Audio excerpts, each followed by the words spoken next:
Olá, sejam muito bem-vindos a mais um vídeo do meu canal. Eu sou o Rafael e se você gosta de ouvir histórias de vida, relatos de traição, histórias de casais, você está no canal certo.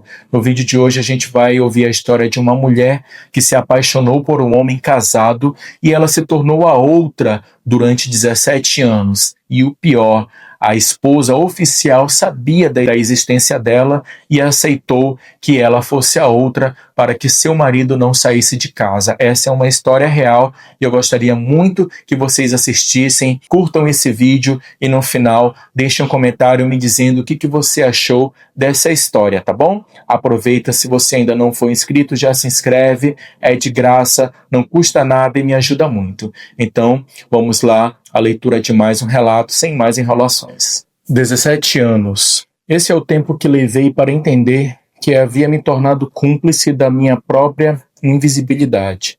17 anos aceitando migalhas de um amor que nunca foi realmente meu. Tudo começou naquela fábrica no Rio Grande do Norte, onde o calor do sertão parecia menos intenso que o calor que senti quando o vi pela primeira vez. Ele era meu líder responsável pelo setor e eu era apenas mais uma funcionária tentando se destacar, provar meu valor naquele ambiente dominado por homens que pareciam não levar mulheres a sério. Mas ele era diferente, ou pelo menos foi isso o que eu pensei. Os primeiros olhares foram discretos, quase imperceptíveis.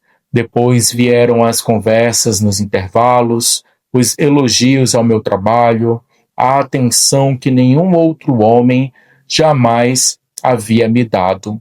Eu me sentia vista, importante, especial.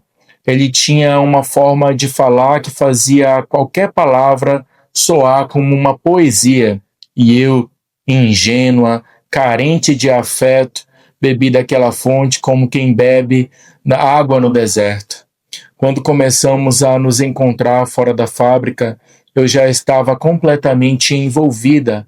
Ele dizia que o casamento dele estava acabado, que era apenas uma questão de tempo, que a esposa não o entendia, não o apoiava como eu apoiava. As mesmas mentiras que milhões de homens contam para milhões de mulheres, mas que para mim soavam como verdades absolutas, porque eu precisava acreditar, porque eu já o amava. Os encontros eram sempre às escondidas, em horários estratégicos, em lugares onde ninguém nos conhecesse. Eu aceitava as migalhas de tempo que ele me oferecia como se fossem banquetes. 1 hora aqui, 2 ali, sempre com pressa, sempre olhando o relógio, sempre com a desculpa de que precisava voltar para casa, e eu entendia, ou pelo menos fingia entender. Foram meses assim, vivendo nas sombras, até que ele me disse que tinha contado tudo para a esposa. Meu coração disparou de esperança. Finalmente seríamos livres. Finalmente poderíamos viver nosso amor à luz do dia. Mas a realidade foi bem diferente. Ele não pediu divórcio. Ela não o expulsou de casa. Ao contrário, eles chegaram a algum tipo de acordo que eu nunca entendi completamente, mas que basicamente significava que ele continuaria casado e eu continuaria sendo a outra. O mais doloroso foi descobrir que ela sabia. Desde o início ela sabia.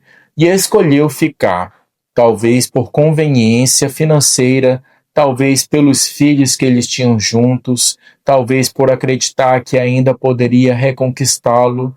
Eu me tornei parte de uma equação estranha, onde 3 pessoas fingiam que aquilo era normal, que era sustentável, que não machucava ninguém.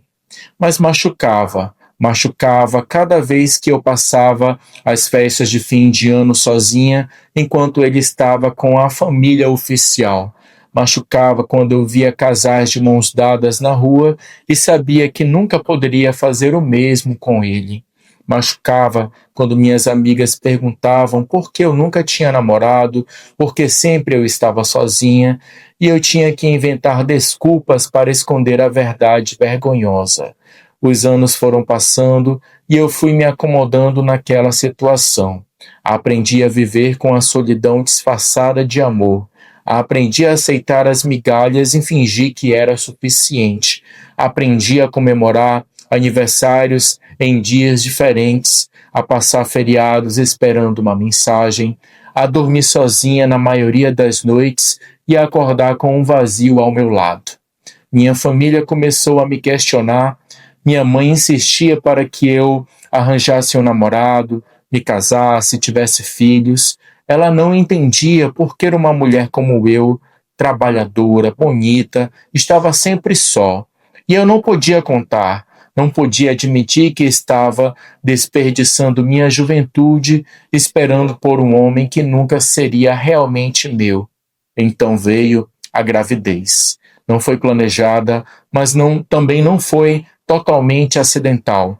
Parte de mim queria aquele bebê, queria ter algo dele que fosse só meu, algo que não pudesse ser dividido com ela. Quando contei para ele, vi o pânico nos seus olhos. Por um momento pensei que ele fosse me pedir para abortar, mas em vez disso, ele apenas ficou em silêncio por longos minutos que pareceram horas. Depois, ele disse que assumiria a criança. Não da forma como eu sonhava, não saindo de casa e vindo morar comigo, mas à sua maneira. Daria pensão, visitaria quando pudesse, seria pai à distância, e mais uma vez eu aceitei, porque era isso ou nada, e eu não tinha coragem de escolher um nada. A gravidez foi solitária, fiz o pré-natal sozinha, montei o quarto do bebê sozinha, senti os chutes sozinha. Ele aparecia de vez em quando, trazia algumas coisas, colocava a mão na minha barriga e sorria, mas depois ia embora. Sempre ia embora. Quando nosso filho nasceu, senti uma felicidade misturada com uma tristeza profunda. Ali estava aquele ser perfeito, fruto de um amor imperfeito, condenado a crescer sem a presença constante do Pai. E eu era a culpada. Eu tinha escolhido aquilo, tinha escolhido trazer uma criança para aquela situação bagunçada. Ele registrou o menino, algo que muitos homens casados não fazem. Considerei isso uma vitória na época, mas hoje vejo que era o mínimo que ele poderia fazer. O nome dele estava no papel, mas não estava presente nas noites sem dormir, nas consultas médicas, nos primeiros passos, nas primeiras palavras. Meu filho cresceu perguntando pelo pai onde ele estava, porque as outras crianças tinham um pai em casa e ele não. E eu inventava desculpas, contava meias verdades, protegia tanto a criança quanto o pai das consequências das nossas escolhas. As visitas dele eram esporádicas. Às vezes passava semanas sem aparecer, outras vezes vinha 2, 3 dias seguidos. Não havia padrão, não havia compromisso real. Nosso filho aprendeu desde cedo que não podia contar com um pai, que ele era uma presença flutuante, não uma constante. Eu continuava trabalhando na fábrica, vendo todos os dias no ambiente profissional, fingindo que era apenas colegas, enquanto por dentro meu coração se despedaçava. Ver aquele homem que eu amava, que era o pai do meu filho, que me fazia sentir prazer como nenhum outro homem fez, tratando-me com muita formalidade, fria do ambiente de trabalho, era uma tortura diária que eu havia escolhido para mim mesma.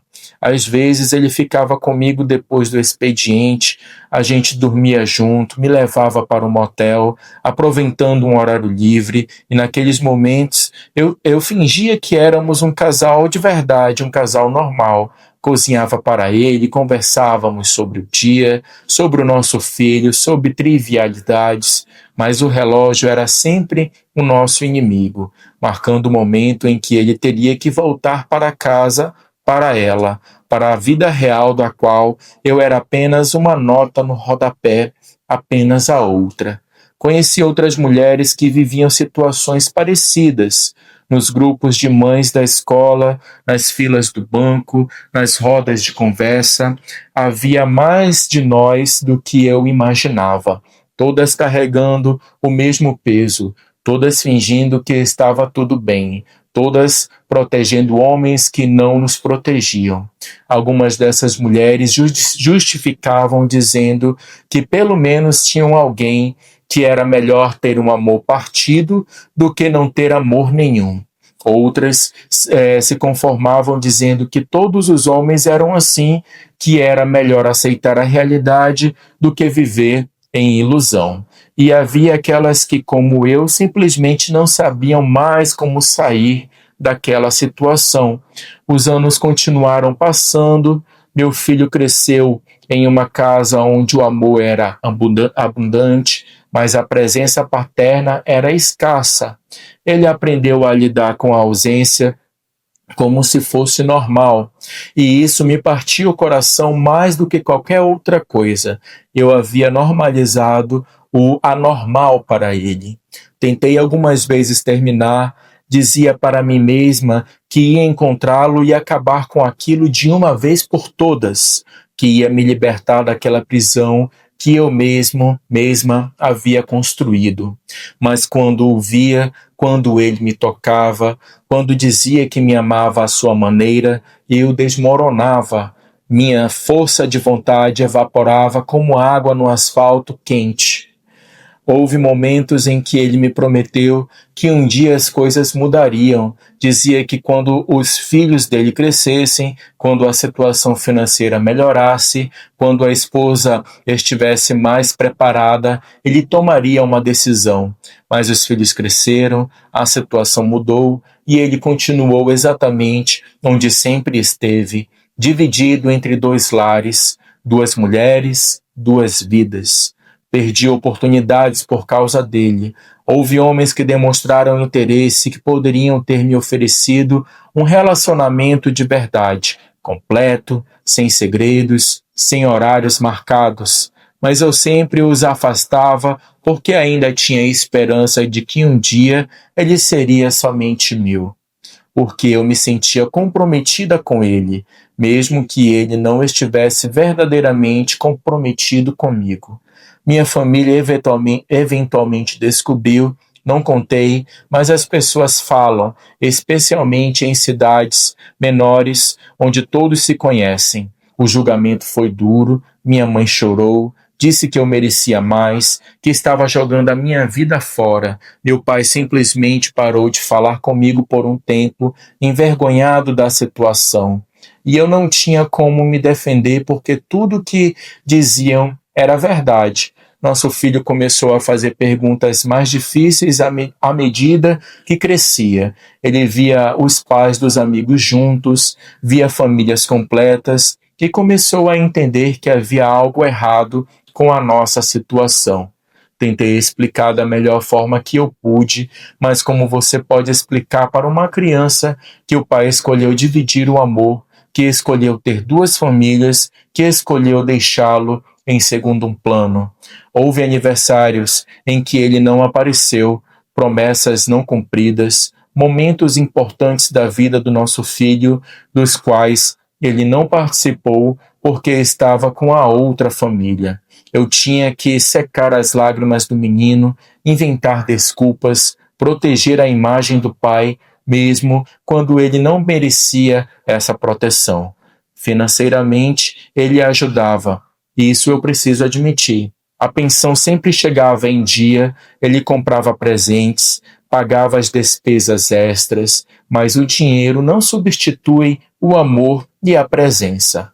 Dinheiro não abraça quando a criança está com medo à noite, dinheiro não ajuda com a lição de casa, dinheiro não comparece às apresentações da escola, Comecei a me questionar sobre quem eu havia me tornado.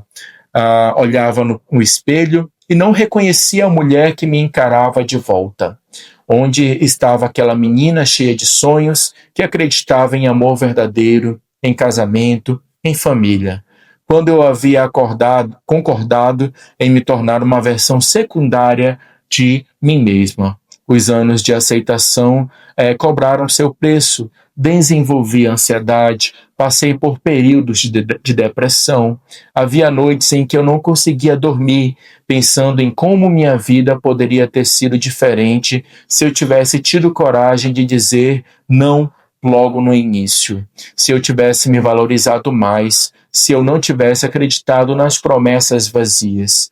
Ele continuava vivendo sua vida dupla, aparentemente sem grandes conflitos. Para ele, aquilo era cômodo, aquilo funcionava. Tinha a segurança e a respeitabilidade do casamento e tinha a paixão e a aventura, o sexo fácil comigo. Tinha 2 famílias, 2 lares e conseguia equilibrar tudo com uma facilidade que me assustava. Enquanto eu me consumia na angústia de ser a segunda opção, ele parecia perfeitamente confortável com um arranjo. Conversei algumas vezes com amigas próximas sobre a situação. Algumas me apoiavam, dizendo que o amor era complicado e que eu não devia me julgar tão duramente. Outras eram mais diretas, dizendo que eu estava desperdiçando a minha vida, que merecia alguém que me escolhesse completamente, não pela metade. E eu sabia que elas tinham razão, mas saber e agir são coisas diferentes. Houve um período em que eu considerei seriamente me mudar, ir para outra cidade, começar de novo longe dele, longe daquela situação. Cheguei a procurar empregos em outras regiões, a pesquisar escolas para o meu filho, mas no fim nunca tive coragem de dar o passo definitivo. Parte de mim se agarrava à esperança de que as coisas mudassem, de que ele finalmente me escolhesse. Nosso filho começou a desenvolver problemas emocionais. A professora me chamou algumas vezes na escola para conversar sobre o comportamento do meu filho, sobre como ele se isolava dos colegas, sobre como a dificuldade de lidar com as questões da família. E eu sabia que era culpa minha, da situação que eu havia criado e perpetuado. Meu filho estava pagando o preço das minhas escolhas fracas. Procurei ajuda psicológica para o meu filho e a psicóloga gentilmente sugeriu que talvez eu também precisasse de terapia. Comecei a frequentar as sessões e ali, naquele espaço seguro, comecei a desconstruir os 17 anos de auto-engano. Comecei a entender os padrões, a baixa autoestima que me havia levado a aceitar aquela situação, o medo de ficar sozinha, que era maior do que o medo de ser infeliz. A terapeuta me fez perguntas difíceis. O que eu estava ensinando ao meu filho sobre relacionamentos, que tipo de exemplo eu estava dando. Eu queria que ele, no futuro, tratasse uma mulher da forma como eu estava sendo tratada, ou que ele aceitasse migalhas de amor como eu aceitava. As respostas me faziam encarar a verdade dolorosa sobre mim mesma. Comecei a perceber como havia me tornado invisível, não apenas para ele, mas para mim mesma. Havia deixado de existir como indivíduo e me tornado apenas uma extensão do relacionamento secreto. Não tinha mais hobbies, não saía com as minhas amigas, não fazia nada que não estivesse relacionado a esperar por ele ou a cuidar do nosso filho. Minha vida havia escolhido até caber nos espaços. Minha vida havia encolhido até caber nos espaços que ele me deixava. As festas de família eram especialmente difíceis. Natal, Ano Novo, Páscoa, Todas as datas comemorativas eram um lembrete doloroso de que eu não tinha uma família completa, de que estava sozinha por escolha própria, enquanto outras mulheres postavam fotos felizes com seus maridos e filhos. Eu fingia que estava tudo bem, que não me importava de passar mais uma data importante sozinha. Houve um momento específico no aniversário de 10 anos do nosso filho em que algo mudou dentro de mim. Ele havia prometido que viria, que passaria o dia todo conosco, que seria um dia especial. Preparei uma festa pequena com alguns colegas da escola, decorei a casa, fiz o bolo favorito do menino e ele não apareceu. Mandou uma mensagem de última hora dizendo que tinha surgido um compromisso familiar inadiável. Vi o rosto do meu filho desmoronar quando entendeu que o pai não viria. Vi a tentativa dele de disfarçar a decepção, de fingir que não importava, de sorrir para os amigos como se tivesse tudo bem. E naquele momento eu entendi o tamanho do estrago que eu havia causado. Não era apenas sobre mim, nunca foi apenas sobre mim. Era sobre aquela criança inocente que não havia pedido para nascer naquela situação. Depois que todos foram embora e meu filho dormiu, sentei na cozinha e chorei como não chorava há muitos anos. Chorei pela mulher que eu havia sido e que se perdeu. Chorei pela minha mãe, Chorei pela mãe que eu poderia ter sido em circunstâncias diferentes. Chorei pelo filho que merecia mais e chorei por todos os anos desperdiçados por alguém que nunca realmente chegou. Comecei a fazer mudanças pequenas, voltei a fazer coisas que eu gostava, matriculei-me em um curso que sempre quis fazer, comecei a sair mais com as amigas. Não foi uma transformação repentina, mas um processo gradual de reconquista de mim mesma. E quanto mais eu me reconectava com quem eu era, mais difícil ficava aceitar as migalhas que ele me oferecia. Ele percebeu a mudança e não gostou. Começou a questionar onde eu estava, com quem eu estava, por que não estava mais sempre disponível quando ele tinha tempo livre. Achei irônico que ele sentisse ciúmes ou a possessividade sobre alguém que ele mesmo havia colocado em segundo plano durante 17 anos. Tivemos conversas difíceis, onde finalmente expus tudo o que havia guardado por anos. Falei sobre a solidão, sobre a dor de ser invisível, sobre o que aquilo estava fazendo com o nosso filho. Ele se defendeu dizendo que havia sido honesto desde o início, que eu sabia no que eu estava entrando, que nunca havia prometido deixar a esposa. E tecnicamente ele estava certo. Ele nunca havia prometido explicitamente que deixaria a esposa, mas havia insinuado, deixado a porta aberta para a esperança, alimentado a ilusão de que um dia estaríamos juntos de verdade. E eu havia me agarrado a essas insinuações como se fossem promessas concretas, porque era isso que eu precisava acreditar. Olho para trás agora e vejo 17 anos da minha vida que nunca vou recuperar.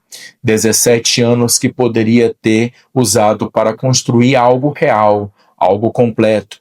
17 anos aceitando menos do que merecia porque tinha medo de ficar sem nada.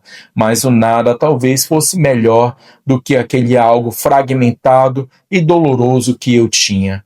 Meu filho está crescendo e logo será um adolescente. Ele precisará de um pai presente para navegar os desafios que virão, e eu sei que esse pai não estará lá da forma como deveria.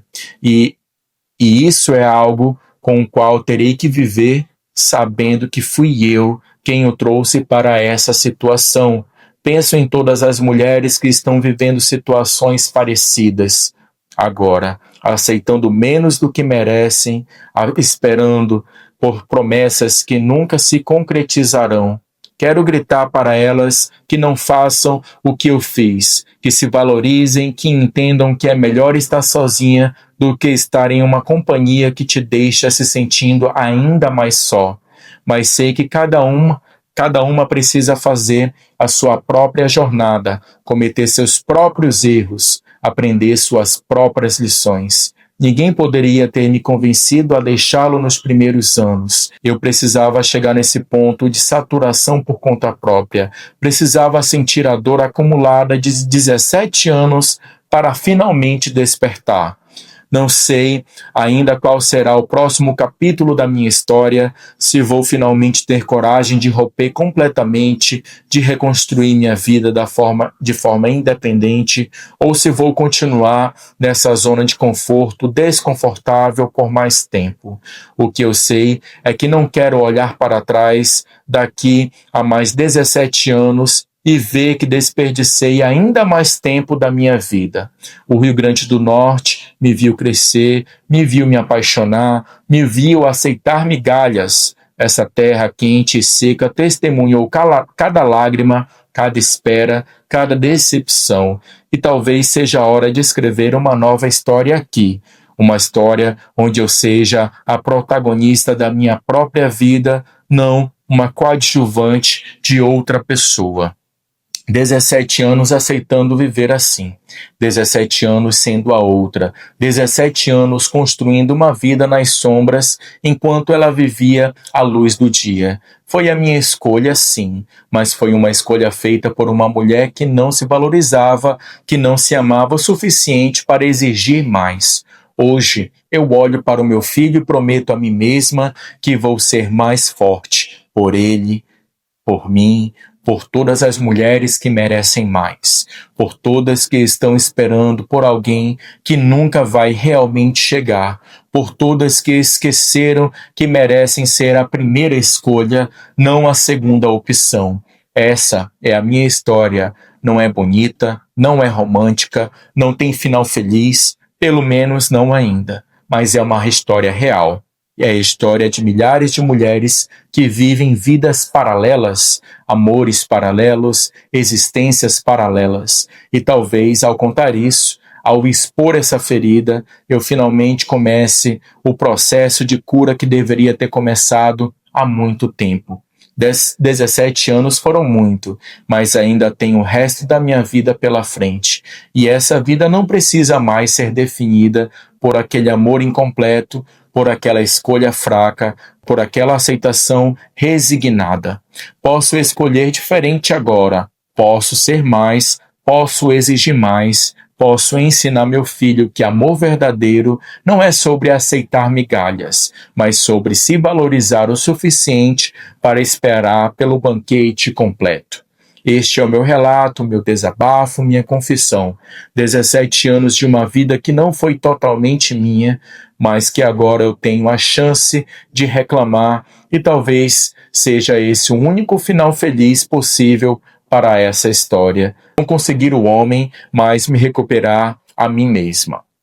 Muito bem, meus amigos, chegamos ao fim de mais um relato, de mais uma história muito envolvente, emocionante, uma história real, né, de como uma mulher aceitou ficar 17 anos sendo a outra, esperando um amor que nunca foi dela, que nunca foi somente dela. Uma história triste, mas como ela fala, é uma história que se repete na vida de milhares de pessoas. Talvez se repita até mesmo na vida de você que está me assistindo neste momento, né? Então deixe aqui nos comentários a sua opinião, o que você achou dessa história. Eu vou adorar saber o que você está pensando, tá bom? Então muito obrigado pela sua companhia. Esse é o vídeo de hoje. Fiquem com Deus e até a próxima, se Deus quiser.